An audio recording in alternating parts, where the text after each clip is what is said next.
The former UFC light heavyweight champion, Yuri Prohaska, which a lot of people watching this would probably know who he is because he's a pretty famous guy.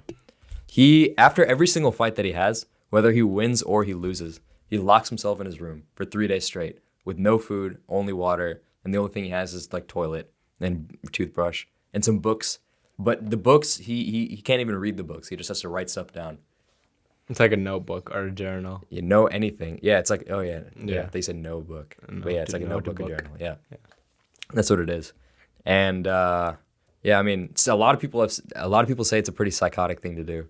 Mm-hmm. But I don't know. I kind of see the point of it. Yeah. Yeah. Detaching yourself from whatever you're writing in it. Yeah. Or whatever like your win. Just everything. Maybe it's like, so you don't get too in your head. Mm-hmm. As in, oh, I won, so now I'm so good at it. Let me go party or something. Or so instead of that, just preparing yourself for the next fight. Yeah. Yeah. That would make sense. I mean, he's a pretty weird dude in general. Like he trains outside completely naturally and stuff like that. Like he literally hits trees and stuff for his practice. Bro, I saw this. Yeah. I saw this. It reminded me of this video I saw. They're showing the Indian club that you use, and the one where they take it like this and they do that. And he was just saying that you can, depending on where you hold that club, you can do it more or less weight. And it's just so util, and like it's better than dumbbells or something. He was saying. Oh yeah. You know, this is also just getting off topic. You know what? Let's bring the conversation back. Anyway, like, off topic is fine for a podcast, bro. You think? Okay, fine. Then in that case, so there's this anime called Berserk or manga called Berserk, and the dude carries this giant 400-pound sword. It's like 200 pounds or something because someone did the calculation for it in terms of real world objects. And some dude made the sword, and he just, instead of doing any workouts, from then onwards, he just started swinging the sword. So first he started out with 20 pounds. Oh yeah, I think then you he told bumped me up to 40 about this. pounds, then he bumped up to 60 pounds. Yeah. And he knows how to handle a sword, like what are they called? Samurai? Like a katana or a Zweihander or whatever. Yeah. He knows how to swing those things around. But he does it with a big sword. And he's built, or I mean, I feel like at least, I watched his first TikTok and his most recent one, or his YouTube short or whatever. And it looks like he's building muscle as well while doing it. Because obviously you're lugging something that's so huge. Yeah. And you're just, moving it around in useful directions. I feel like that just works all the muscles. Yeah. Same with that Indian club thing you're saying. Yeah. Like the different parts you hold it, the more weight you get. It's very functional. Yeah. Yeah. But anyway, back to the dopamine detox thing. I don't know. What do you think about what, how much of a benefit do you see in what he's doing in his thing? Him specifically? Or just if anybody does his practice in general? What I was going to say in the beginning was I still think it's useful now, even though we did it so many years ago, because I was doing something similar to it this summer where the idea was if you reduce the amount of dopamine that's being fed to your brain or that's being fed from your brain. What? Energy, man. Okay, yeah. So that at the beginning and it cut off. Yeah, okay. So the idea was if you reduce that amount of dopamine that you're getting, then you'll be, because the whole thing that we were talking about of motivation versus discipline, and I asked you, it was in our first episode. Episode 1. Episode 1 throwback. But I asked you, how do you, like, what makes you disciplined then? Because you have to be motivated to be disciplined in the first place, right? All right, you said, we said motivation is not like a permanent solution. What is it? Discipline is.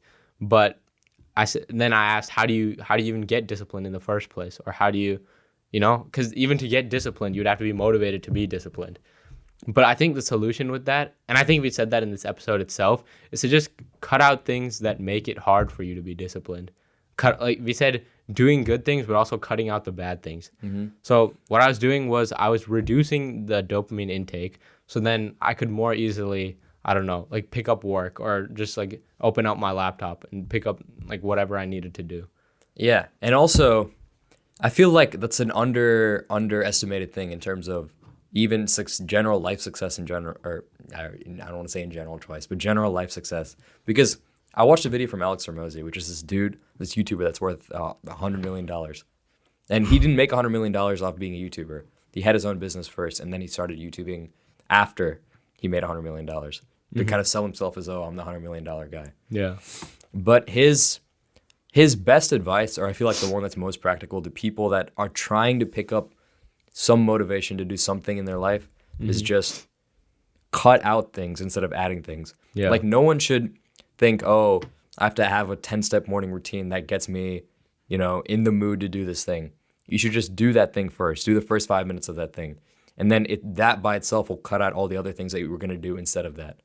Oh, yeah. He's saying don't make yourself into something by adding things. You have to take away the other things that are not the thing that you want to focus on. Mm-hmm. And I feel like that's also something that I heard in the book Atomic Habits as well. Because whenever you're trying to pick up something to, adopt you into a new goal, he said forget about the goal. Try to make it, or like visualize the person that you are when you achieve that goal or when you're doing that goal. And then act out what that person would act. Does that make sense? Yeah. Like see the end of it. Mm-hmm. And then like you see, like for example, you want a $40 million or something, and you want like 2 supercars. Yeah. How would the person with $40 million and 2 supercars, that's also you in the future, how would that person act? Yeah. Then just do those actions today. Yeah. That's like, yeah, I'd say, I don't know about that. I've never tried that specifically, but I think, it's a good idea. But what I was thinking more about was what you were saying about just do the thing that you want to do instead of, doing the 10-step morning routine. If someone is trying to make money by building a business, but then they think in order to do that, they need to, I don't know, work out in the morning, do whatever, like wake up, wake up at 4 a.m., take a cold shower. Yeah, that kind of thing. The whole routine. I think with those things, you're just pushing that thing off because that's the thing you want to do least because that's the hardest thing out of all of those. But you're just doing these smaller, easier things because you think it'll make you, I don't know, because you don't want to do that big thing, but you still want to feel some kind of progress. So you're doing these smaller, easier things, but you're pushing out the actual hard thing, which is building a business. Not to say that, waking up at 4 a.m. and taking a cold shower are bad things. They're absolutely not. That's not the most important thing. But it's not the thing that you want to do. Yeah. Like, as you were saying, I think that's exactly right. As like people want to feel like they're making some kind of progress, so they just do something, like something that's out of their usual routine. And they think, oh, I'm changing... I'm changing whatever it is at the core that is pushing me to do this. But it's not. It's just not true. Yeah. I've heard the best procrastination hack, and this I agree with, is just to do the thing for 5 minutes.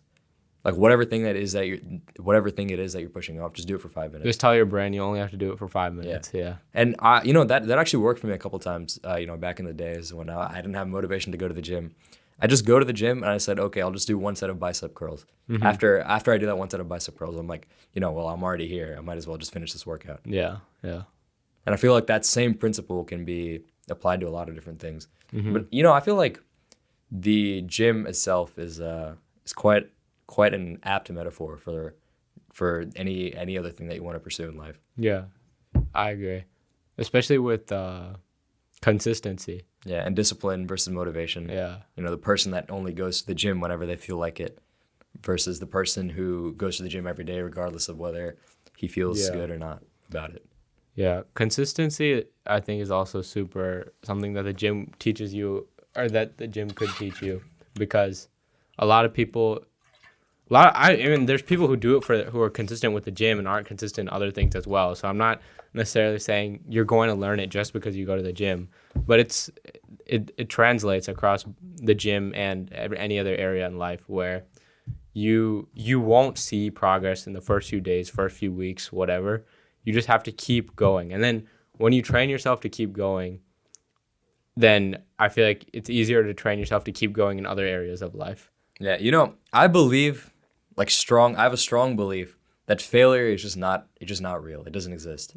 Because I think the reason why people sometimes fail is because they just give up at whatever they're doing. Like even if you say, oh, this guy has been working on this business for 10 years and it hasn't taken off, so he switched to some corporate job.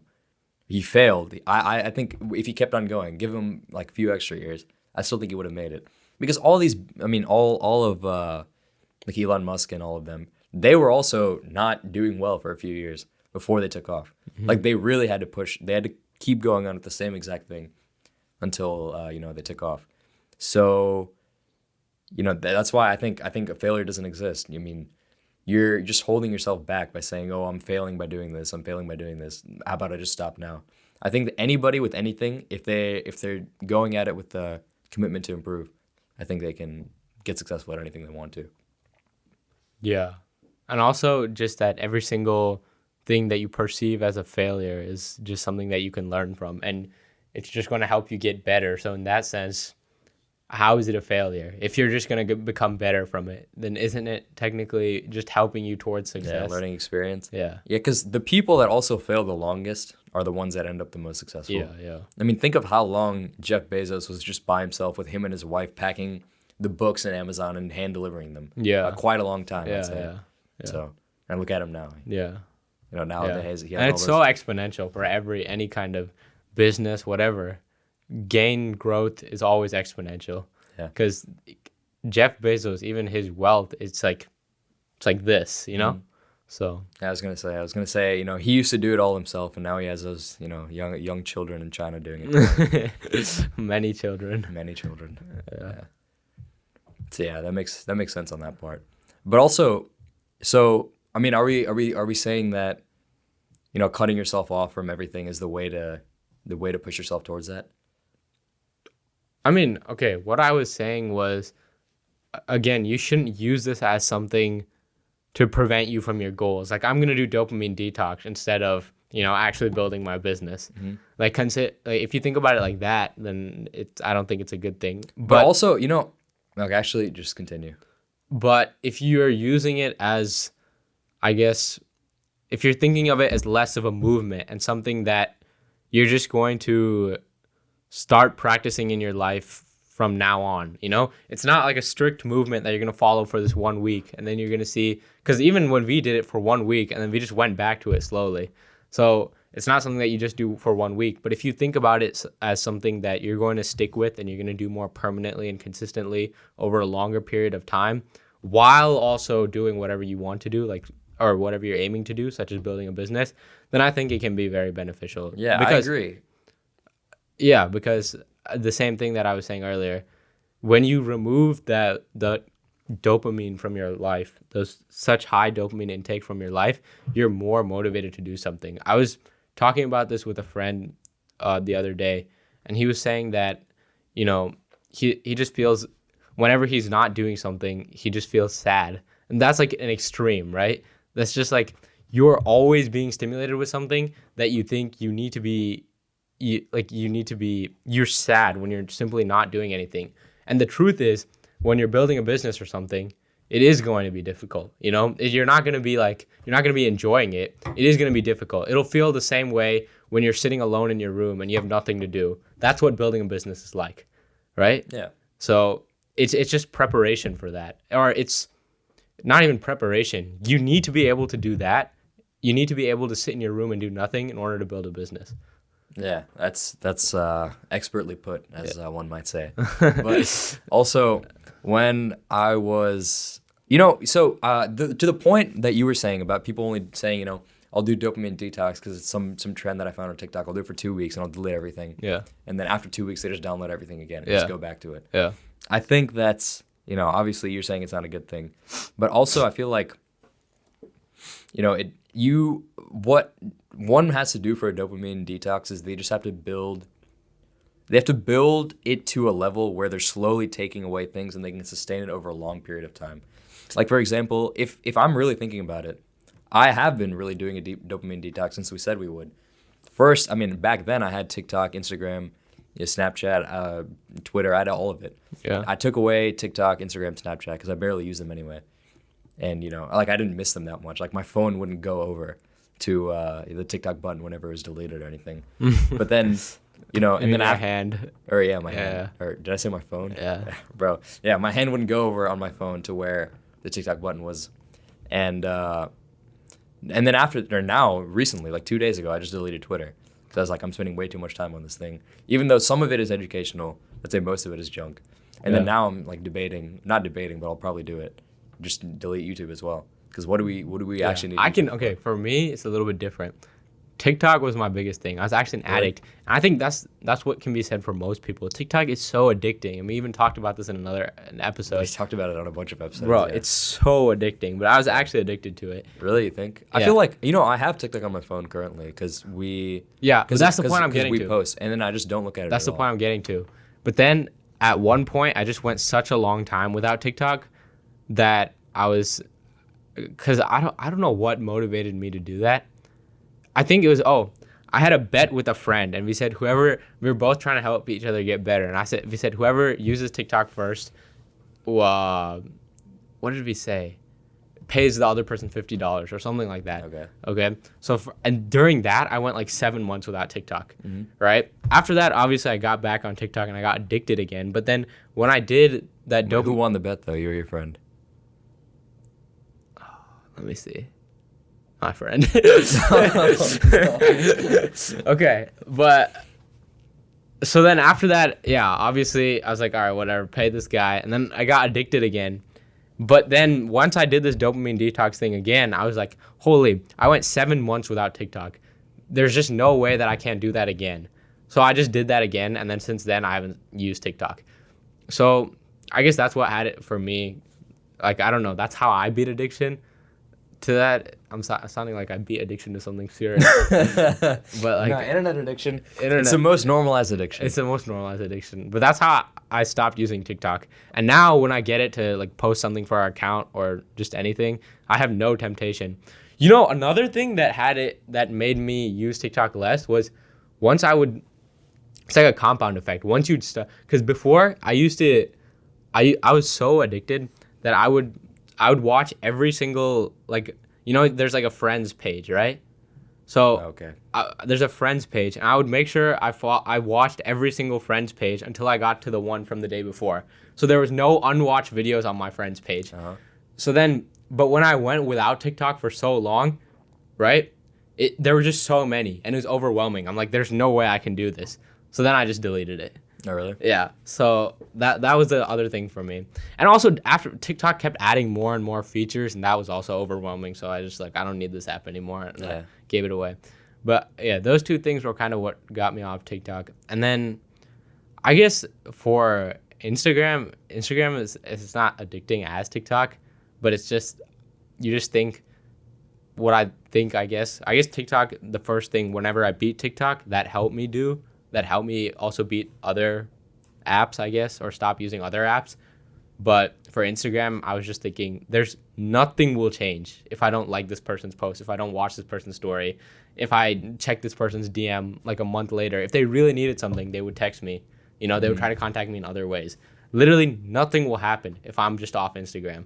Because you think when you're using those apps, you think, oh, I need to be on this app. What if I miss something? It's FOMO. There's so much FOMO around it.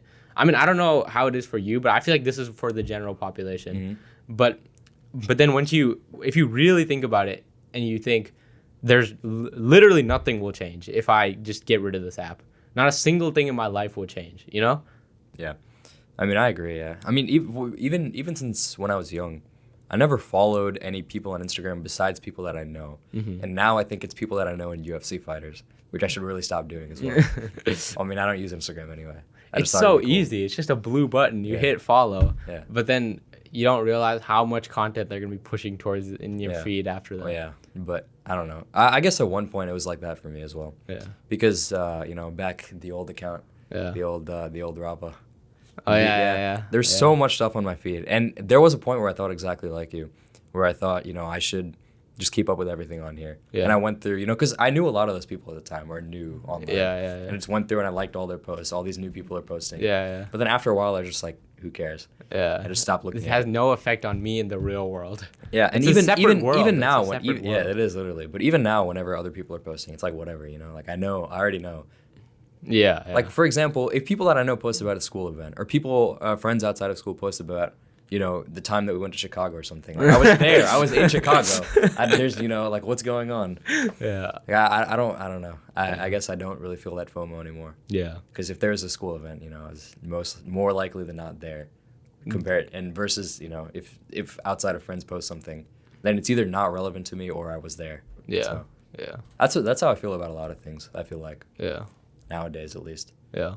I don't know. I feel like I've slowly gotten rid of my thing of FOMO. Mm-hmm. Maybe deleting all that stuff had something to do with it.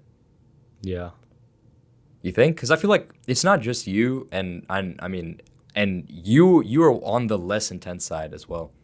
Because I know a lot of people that suffer, or it's not suffer like it's a mortal disease or something, but suffer from FOMO. Mm-hmm. Because they think, if I don't see what's going on immediately with all these people that I know, then it's just not good. Mm-hmm. I feel some sort of way. Like, if I feel like real FOMO, and I stopped feeling this as well. Like, if all my friends go on a trip, and I'm the only one that's not going on a trip, I can think of a specific example with one of my friends where he was just like, like I really need to go on this trip because I have a huge like feeling of FOMO for if I don't go on this trip. But then now I feel even if all my other friends go on a trip, I also stay. They're still gonna be friends with you. Yeah, exactly. You know? Yeah. I don't know. Yeah. I feel like it's kind of it's a little weird. Mm-hmm. I understand where you're coming from on that. I think. Yeah. But I can't really explain why I don't have it. I'm trying to think if it's now I don't have it anymore or I just never had it to begin with. Mm-hmm. Because I never really cared all that much if somebody did something without me. Yeah. I mean, you're definitely a more introverted person. So, Yeah, you think? Yeah. Like very, I think. Very? So yeah. Okay. Yeah, but I don't know. Some people. What I heard the real difference between introvert and extrovert is not that introverts don't want to talk to people and extroverts want to talk to people. It's just that.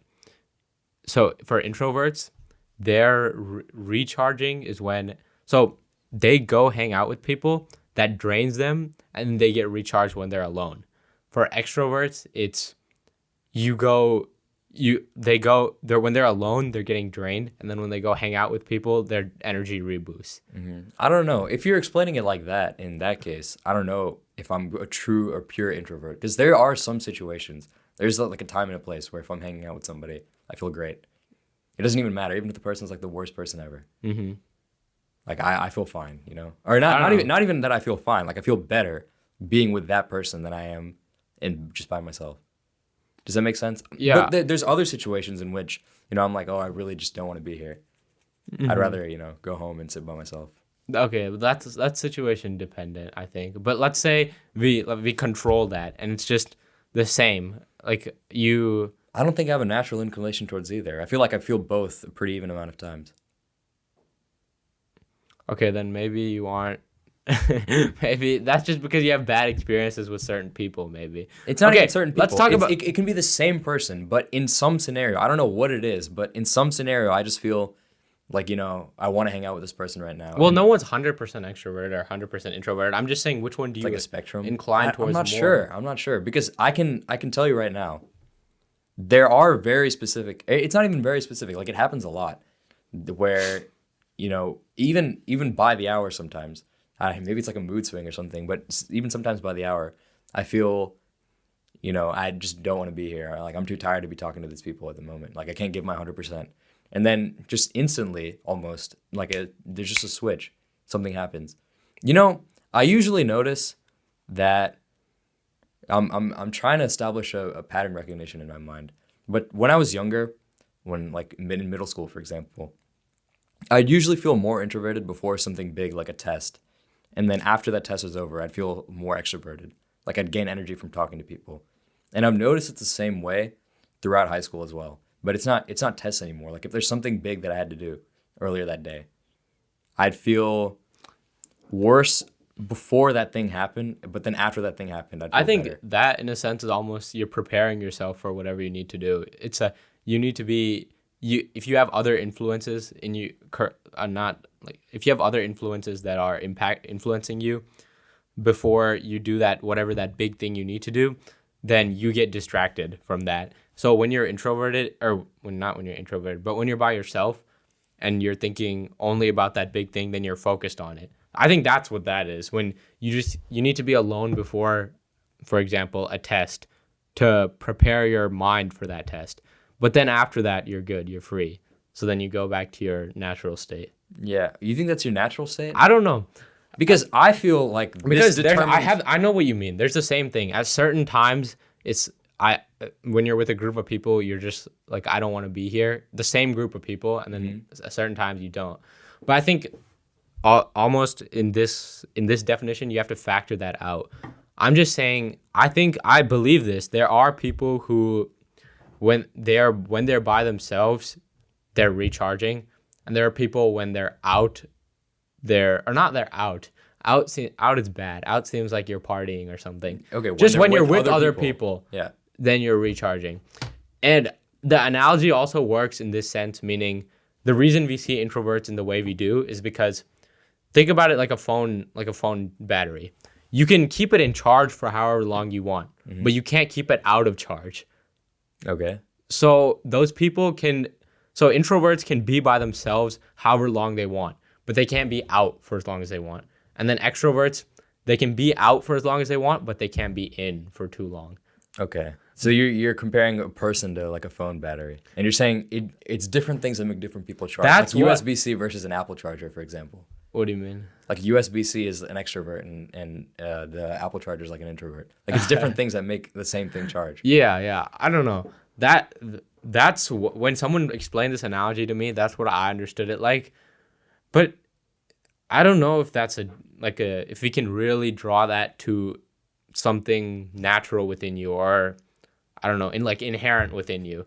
Because if you think about way back, like if we're going prehistoric times, which is the majority of human history, so it would make sense that it affects our biology the most. We were alone for long periods of time, and we didn't communicate for long periods of time. So I almost think, and even let's go to fast forward to civilization, we were with ourselves, less with people for long periods of time. Okay. So I think, I don't even know if the extrovert introvert thing is a valid, I don't even know, characterization of people at all. Maybe it's just due to how much we've been, talking with people, going out and all that in maybe recent it's times. a little bit more extreme nowadays. In recent times, yeah. But I don't know if that extrovert, it's all, you could even say, I don't even know if it's a real thing, Yeah, that makes sense. But also, I don't know.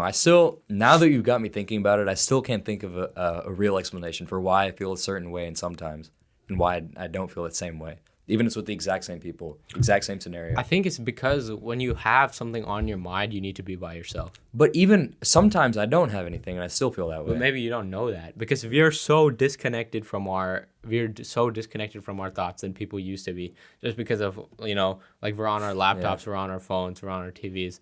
So I think you don't even realize that, but we're so disconnected from, there's some subconscious thing. It's not even subconscious, it's conscious, but we're literally disconnected from that conscious. It's like our conscious is becoming our subconscious. Yeah. Quote well, then that. I think a quote. That's hard. I think in that case, isn't that okay? Never mind. You know what? I'll leave your quote as perfect as it is. And then, okay, let me shift the topic a little bit. I mean, coming back to the topic of dopamine detox and becoming so connected with your thoughts. Whenever I went to Sabrimala, which I'll explain what that is, it's just this religious pilgrimage for a group of people that undertake some austerity for 40 days. The specific austerity that you have to do specific things, like sleep on the ground, shower 3 times a day with cold water or lukewarm water. Is it 2 times? I did it 3 times. But and then what else is there? There's a lot of other stuff. But it's about, the way I explain it is about piety, purity, and austerity. So it's about one being pure, meaning clean internally, your mind and also your body, and then piety, meaning be religious, be devoted to God, and then austerity, meaning be simple. And that's also kind of purity almost. But austerity is being simple, not knowing that nothing in this world is permanent. It's all temporary. So just having the bare minimum. Yeah. Okay. Well, that's well what said. that's what Well that said. 40 days is about. Yeah, that's what the 40 days is about. And the end goal for everybody is either to go to the site itself, or it's on top of a mountain. So to go to the site itself, or to observe something similar to that site, or something like that in in wherever you're at. Because if you're not in India, then it's really hard to go to that place, obviously. Yeah. But it's You're preparing yourself that 40 days is about preparing yourself to see that, to go up to the God's place and see the God. Yeah. And when I was going up, so there's two paths to go up. One is you just climb the mountain where the God is laying, or the other path is you have to go from a small town, and you have to climb a few mountains, and you have to go up and down, up and down, up and down until you get to that place. And for us, that journey took about 3 days, I'd say. And in those 3 days, I didn't even take my phone with me, and no one took their phone except my dad because he wanted to take pictures. But no one took their phone. And, the entire day, like I barely ate anything, and I was just focused on climbing this thing because I didn't even have an appetite at that point. Like I'm just so tired. I either want to, sit there or just go to sleep. And I did that thing. I put myself in some quite uncomfortable situations with the hygiene there, like sleeping on the ground and stuff, in the bathrooms. But I did that, and then as I kept, I kept going, I completely just forgot about everything. Like I scheduled a video one of these podcast episodes to be posted during a time where I would be climbing the thing. But as I was climbing the mountain, all of that just slipped my mind. And I was just focused on this one singular thing. When it was going up, it was getting on top of this thing without, slipping and falling off. Because it was raining a lot and the mud was really slippery. And we had to walk barefoot. So there was not much traction there. And the other, when I was coming down, was, letting my legs rest a little bit, not getting splinters or, rocks in my foot. And also to not slip and fall. So there was that was going on the whole time. And I feel like that experience of not having a phone, no distractions, and just being unified on one thing. When I came back from Sabrimala, I feel like I had a certain aura almost. And I feel like the more I got exposed to phones, because it was like a newborn baby being exposed to something like that. Like they just can't stop watching Cocomelon. Mm-hmm. I feel like that's what I was like as soon as I came back. Yeah. Like I was just so purified of all of that. Yeah. That as soon as I was just thrust into a world that just has TVs and phones and all that readily available, I became like a little monkey, like a little baby monkey almost. That's how I've felt that multiple times. But I felt in terms of that aura, I felt like I was just slowly losing aura. Because 100%. You know what I'm talking about? This is, for me, the same thing happened right after I completed that 40 days. Yeah? Yeah. And I mean, I didn't do the same going to I feel like the 3 days, you've got to do it at least one time, because I feel like that adds so much to the experience. Mm-hmm. I feel like that almost defined the entire experience for me. Mm-hmm. We got to go there sometime. But like I could feel myself speak with a sense of clarity that it just never happened before, or that I don't remember it happening. I could speak with a sense of clarity, and I could think with a sense of clarity, and I felt like I was just so connected to myself internally. But then, when I was exposed to that, I just lost it. Yeah. Yeah. The same thing happened when I did the 40 days. And also, even when we did that dopamine detox a couple years back, the same thing. After that 1 week ends or something, and you re-download everything. At first, you're not as inclined to use the apps because you went 1 week without it. But then slowly, you just start using it more and more again. I don't know if they're built that way or if they're built that way by accident, but I don't know if it's by accident. I mean, I feel like you really think these social media, whoever made these social media apps, okay, I feel like maybe now they're doing it on purpose, but at first when they invented it, their goal was to, subdue your brain to the app. No, like they just wanted it as a app where you could connect with people. Yeah. I mean, but now that they know, the more time you're on the app, the more money they make. Now, on purpose, I guess they get you hooked on. Yeah, I mean, I guess if I was thinking about the social network, that's the only exposure I have to how somebody that was creating these apps would think. Yeah. And, I feel like he just did it just because he just wanted to connect all the people from his university. Yeah. And he was trying other projects like that before as well. Yeah. But they didn't turn out so well. Yeah. They're kind of dumb, too, I can't lie. Remember the first one? Which one? It was like he put a picture of every single girl in Harvard or something. It was like rate, and then it showed the most popular ones. Yeah. But he sent it to every kid in Harvard. Got super hated. Yeah. Yeah. But yeah. So I feel like no social awareness.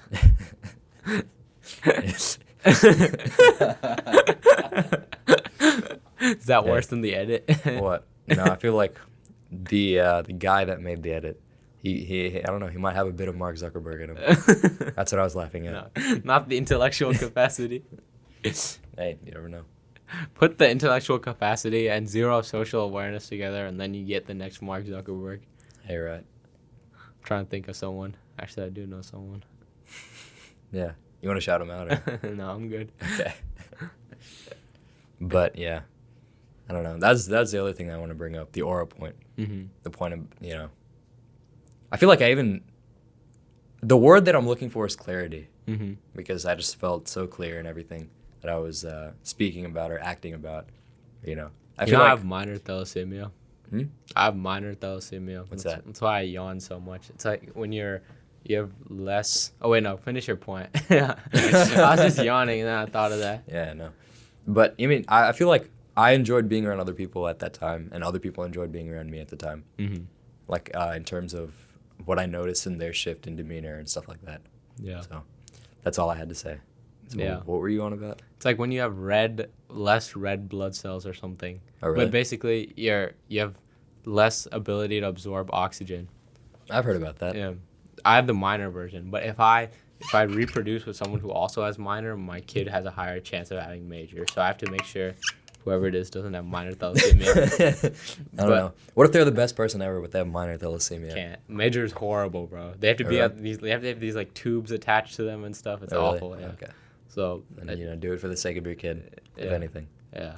So, but yeah, that's why I yawn so much even when you were talking. Like people would think you're getting bored or something. First of all, I don't even think that's what yawning is. I think that's. But then second of all, yeah, that's why I yawn so much. I don't know. I feel like sometimes yawning in that state could be a good thing. It's like you're really relaxed. Mm-hmm. Maybe. For me, I'm absorbing. I tend to see it as or it depends, honestly. It doesn't. I don't think it really matters. I feel like I see a lot of things as a positive thing. Mm-hmm. Even if they just got up and walked away, I think, oh, they had something good to go to or something. Like their parents called them or something. Yeah. I Yeah. feel like that's how you got to think. Positive thinking. Yeah. Why were you so? I was telling you about the benefits of positive thinking a while back, but then I kind of fell off on it too. But you were picking it back up recently, and you're doing fine right now, I think. So what's up with that? Meaning what do you think about it? Positive thinking. Yeah, how do you think it just benefits in general a person? Positive thinking? I don't think I've been actively practicing positive thinking. Really? Sometimes I'm like, oh, I'm so finished or something, and you're like, no, it's just a learning experience or something like that. It happens a lot. Okay.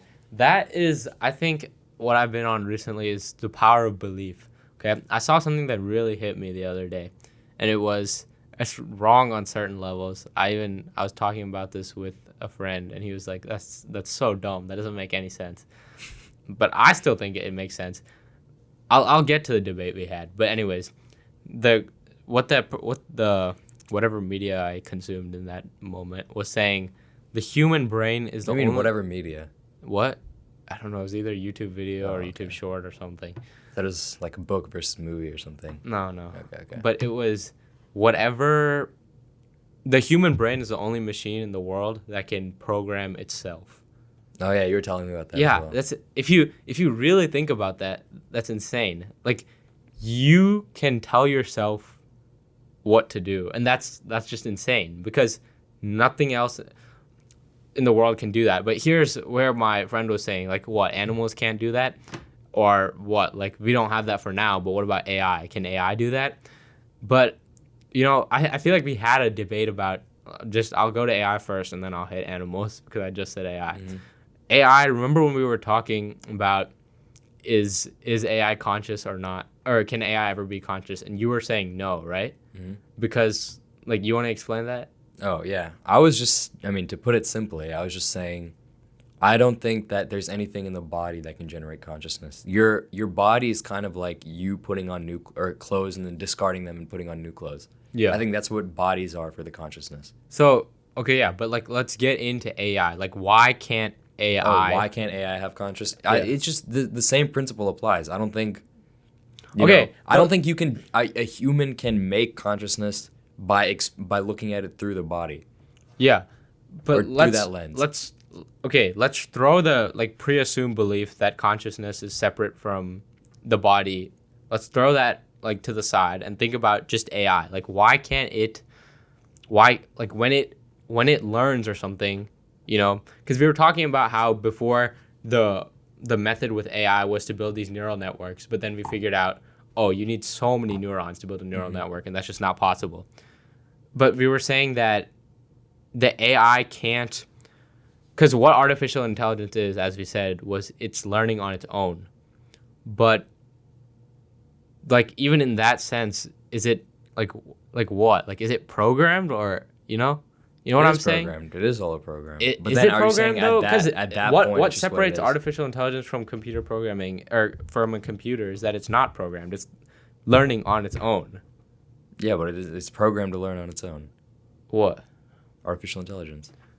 It's programmed to learn on its own, but like, if it's learning on its own, how does that make it any different from us? Like we're programmed by biology or something?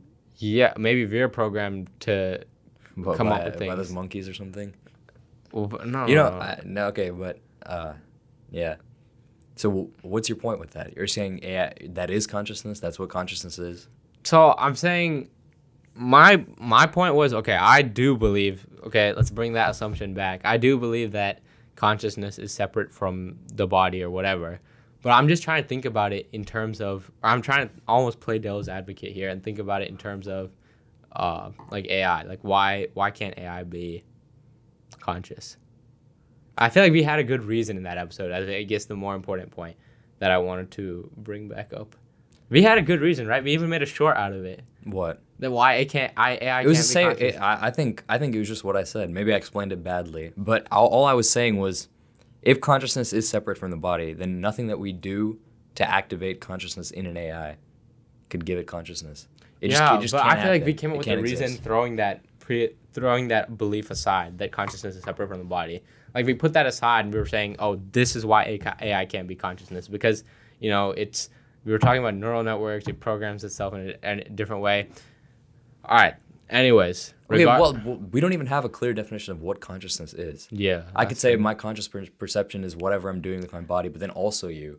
Okay. You exist in my conscious perception at this very specific moment as well. Yeah. Yeah. So we can't really answer that question unless we get really specific into what consciousness actually is. Yeah. If you're saying if you're linking consciousness to the ability to learn something, then I would say an AI could do that. But then if you're saying, it's total perception of everything, can you do that? I don't think so. Yeah. I don't know.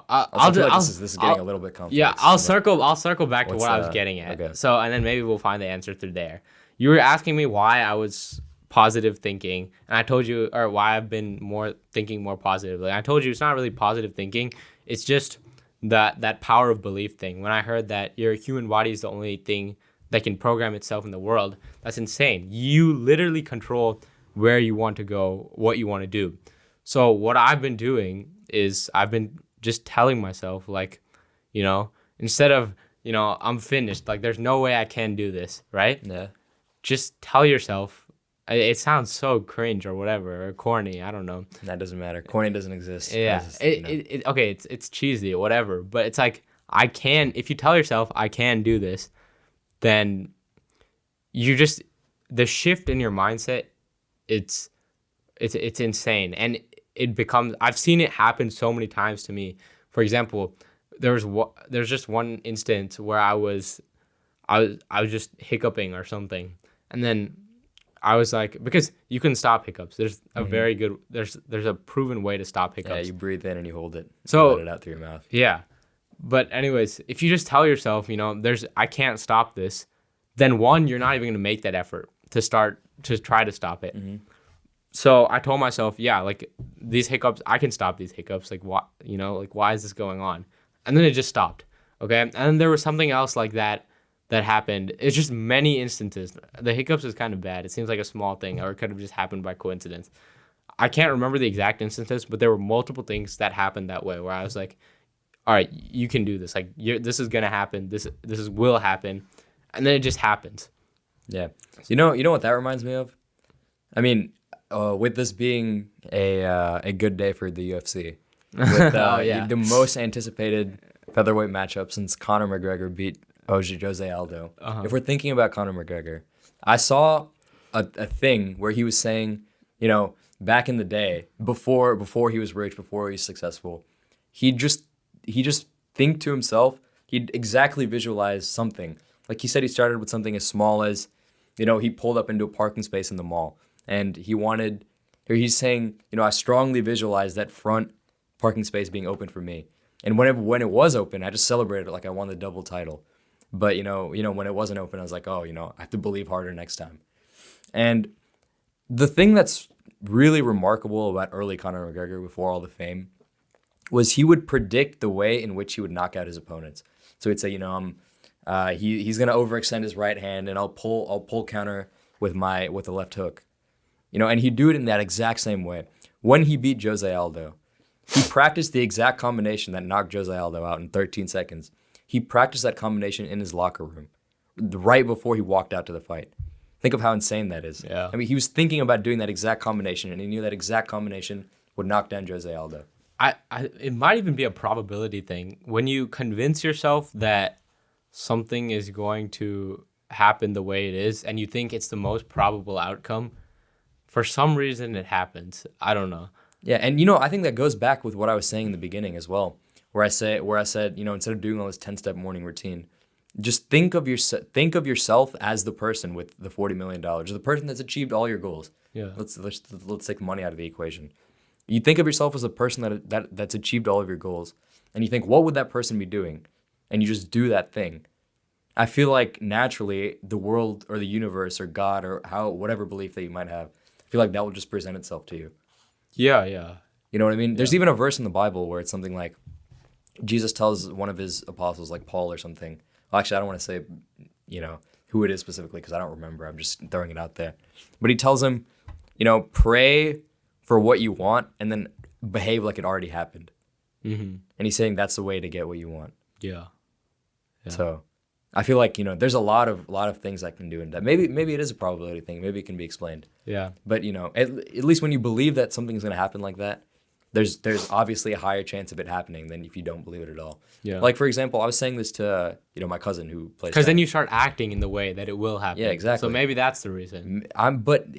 Even I was talking to my cousin that plays tennis, and he was saying, this guy's so much better than me. He's been playing for 15 years. I'm like, yeah, you're going into that game with the assumption that this guy's way better than you. Yeah. Like, there's no possibility that you're going to win. Yeah. Compared to if you think, I'm going to beat this guy, there's still a possibility that you're going to win. Yeah. You know what I mean? It's mindset. It's all, it's how it affects your mind and then how you act because of that. Mm-hmm. Yeah.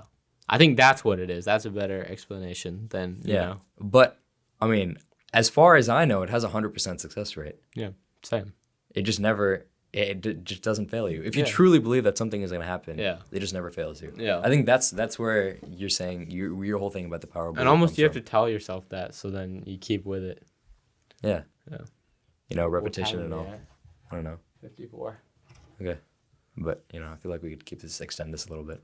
Really? Yeah. All right. We can. We can, yeah. No, but, yeah. Can we? No, we can. You have to truly believe it. Yeah, I believe we can extend this conversation. Yeah. I'm envisioning ourselves going another 30 minutes. All right, fine. Let's keep going. All right. So then, in that case, yeah, it works for everything. Like Connor's was really strong in the way that he, he just completely... Having a little bit doubt now. What? I can't be doubtful. Yes, you can't be doubtful at all. You have to believe it 100%. Yeah. But Connor had it in the way where, I feel like it got lost after he got so many distractions. So maybe that goes back directly to our point at the beginning about just cutting off all the distractions and just focusing on specifically the thing that he was doing or the thing that you want to do. Yeah. Act like the person that's achieved all your goals, and you will achieve all your goals. Yeah. Like the universe will bring itself towards you. Yeah. It's not even the universe almost. It's just if you think of it as the universe, it is. If you think of it as yourself, it is. If you think of it as God, that's also, it could be that as well. I don't know if that works. If you think about it as in, if you think I'm gonna be this person, like let's go back to a business example. I'm gonna be the person that has whatever $40 million, and then you start acting in that way, then obviously it's gonna happen. I don't know if that's related to something like the universe or I think there's no mystery to me in that. It just makes sense. Yeah, it does make sense. But it can't. Okay. You were saying after the Ram Mandir thing, you were saying everything that I wanted has happened since then. Mm-hmm. Yeah. You know, I feel like there's That's both. something different though. I don't know why that was. Okay, I can explain that for one context. So the day that so in the city of Ayodhya in India, there it's where Ram was born, and there was a temple there for centuries. Then when the Muslim invasions happened, that temple was destroyed and a mosque was built on that site. So then recently there was a huge Supreme Court case over it, and basically the Supreme Court decided, yeah, like Hindus have the right for this important site for this temple to be built there, and then we move the mosque somewhere else, right? Because it's almost okay. It's been there for a while. It's been there for a while, and it's an important site, is what I'm saying. So recently, January 22nd, I want to say. It was recently. January 22nd. You don't have to specify it that much. January 22nd. Just get to the point. That temple was opened to the public. Okay, so on that day they had a ceremony. They unveiled the idol. Yeah, The but deity. it's not like idol like that. Okay. Yeah, right. The people that will get it will get it. Yeah. Okay. So they unveiled that, and on temples around the world, there was a ceremony for that. So I went to our local Hindu temple for that and participated in the ceremony, whatever, right? And then the day after that happened, and even on that day, the day after it happened, just everything that I wanted to happen, I was thinking, oh, it would be great if this would happen. It would happen. It would be great if this would happen. It would happen. Yeah, I don't know. I'm just attributing it to maybe you had some subconscious belief that something would just happen. And it didn't, I don't know. So, because I think it goes back to that Jesus thing as well. Yeah. Where he's saying, pray for something that you want, or if it's obviously like pray for something that you want, and then you're saying I subconsciously acted like it would happen. Just act like or he said just act like it happened already. Yeah, but I didn't act like it happened. Like I was just like, oh, I really want this to happen. I don't know. I don't know how that would be explained then. Yeah. I don't know. Well, I mean, we don't need to explain everything. Yeah. Just leave some things as they are. That's not our job. Yeah. Yeah. But then, I'm not sure. We're just kids after all. What? Said we're just kids after all. But also we're just not God. Yeah. We don't need to explain something like that happening. Yeah. Actually, I'm not a kid anymore. I'm 18. Yeah, I'm still a kid. I mean, your brain fully develops at 25, so I'd say I'd consider myself a kid until my brain fully develops. Honestly, though, my brain's not gonna ever stop developing. I could go on a tangent from here, but I'm an eternal brain developer. Yeah. Okay. All right. Bet. Yeah, but just let it grow. Yeah. So mega mind in my 50s, bro. Have you seen the meme where it's this guy and it's his brain is so big that he's just sitting on it, like it goes. Oh yeah. He's totally sitting on it like me. a chair. That's gonna be me.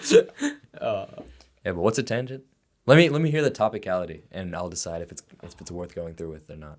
What were you just talking about, bro? Brain's going bigger. Yeah, before that. What? I said I'm an eternal brain developer. I said brain stopped growing at 25. Oh, I was saying the reasons that I think I don't know, in our text, like Hindu text, I think they specified an age when you should get married, when a male should get married, and when a female should get married. And I think, I'm not 100% sure on this, but the male age might be after when the brain develops fully. Yeah, you might be onto something, but I say we hold that discussion for a future episode. Because this is like, it's pretty off topic. Yeah. I feel like we crafted this for a certain audience, and it's not that audience. Yeah. Is that a sign from God that we should end this episode? Yeah, sure, let's end it.